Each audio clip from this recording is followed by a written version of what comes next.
Jean-Michel Aupan, bonjour. Bonjour. Vous avez publié récemment aux éditions L'Harmattan Parlons Maya classique, déchiffrement de l'écriture glyphique, Mexique, Guatemala, Belize, Honduras. Pouvez-vous, s'il vous plaît, présenter votre ouvrage? Oui, alors les langues mayas forment une des principales familles de langues amérindiennes vivantes avec plusieurs millions de locuteurs. Et parmi ces langues amérindiennes, les langues mayas ont aussi de particulier d'avoir hérité d'une riche tradition écrite qui est vieille de plusieurs millénaires, puisque les plus anciennes inscriptions qui ont été découvertes au Guatemala ont près de 2500 ans. Et de l'époque dite classique, entre les 3e et 10e siècles, nous sont parvenus plusieurs milliers d'exemples de textes,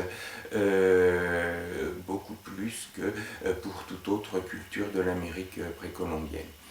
Alors, jusqu'à l'époque de la conquête espagnole, au XVIe siècle, le vecteur des langues mayas était une écriture qu'on appelait glyphique au XXe siècle, en raison du caractère souvent figuratif de ces signes, qu'on voyait en général gravés dans la pierre des monuments, ce qui au XIXe siècle avait évidemment beaucoup rappelé les hiéroglyphes égyptiens qu'on venait de déchiffrer.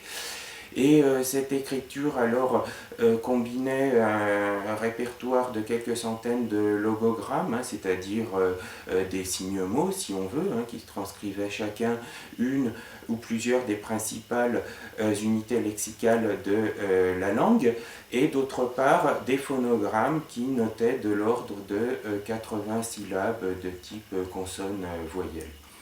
Et à partir du XVIIe siècle, l'usage de cette écriture a été complètement éclipsé par celui de l'alphabet latin qui avait été introduit par les Espagnols, de sorte qu'au XIXe siècle, il s'agissait d'une écriture morte pour la communauté savante qui commençait à s'intéresser au passé préhispanique des Mayas.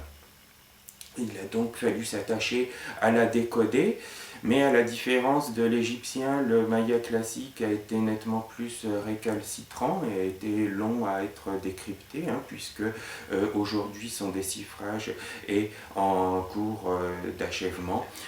Subsistent encore des inconnus et de nombreuses incertitudes. Donc ce que j'ai souhaité faire avec Parlons Maya classique, c'est proposer à celles et ceux que la genèse des langues mayas et l'histoire de l'Amérique précolombienne intéressent, d'avoir entre les mains un manuel, alors qui s'inscrit dans la lignée de l'écriture maya et son déchiffrement de Michel Davoust, qui était resté le seul ouvrage de ce type en français sur le maya glyphique, mais avec ce que les 20 années qui viennent de s'écouler ont entre-temps apporté de nouvelles connaissances permettant de dorénavant parvenir à plus véritablement lire en langue les glyphes mayas et non plus seulement les paraphraser comme c'était encore souvent le cas avant les années 2000.